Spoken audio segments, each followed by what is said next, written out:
Hi there! In this video, you'll learn about a crucial part of the Internet, the Domain Name System, or DNS. So what is DNS?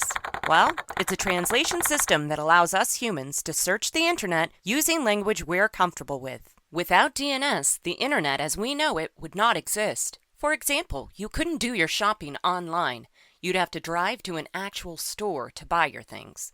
There would be no way to stream music or videos to your smartphone, and no way to video chat with a friend across the ocean, or even across the street. But what does DNS have to do with this?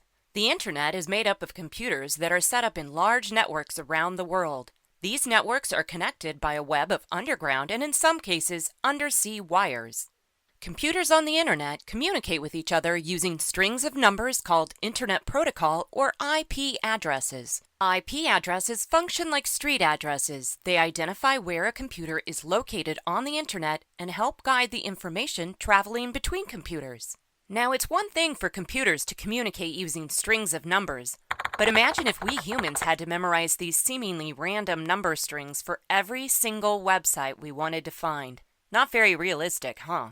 Well, because of DNS, we don't have to. DNS translates the human-friendly domain names that we're comfortable using into the IP addresses that computers need to communicate with one another. When you type a domain name into your web browser, your browser and computer determine if one of them already has the domain's related IP address in their memory.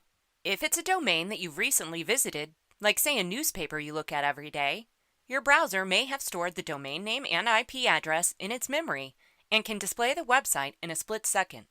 If the domain isn't found in local memory, your computer takes the search out to the Internet, where it asks or queries a series of DNS servers if they have the domain name in their memory or a database. The first DNS server that receives the query checks its memory for the domain name. If it doesn't find the domain name in its memory, it sends the query on to the next DNS server to see if it can help. As soon as the domain name is found on a DNS server, that server returns the domain name and its IP address to the requesting DNS server and on down the line until it arrives back at your computer.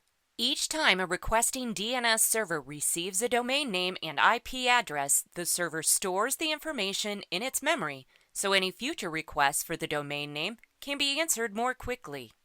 Once your computer has the IP address for the domain name, your browser knows where to find it on the Internet.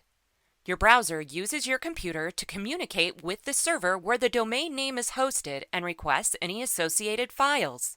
The host server returns the files, which then display in your web browser. Our ability to use domain names to quickly and easily retrieve websites and files from the Internet is entirely dependent on this tightly integrated and tiered line of communication. So the next time you buy a pair of shoes online, listen to some music on your smartphone, or video chat with a friend on another continent, remember, it's not magic that lets you do these things on the web, it's DNS.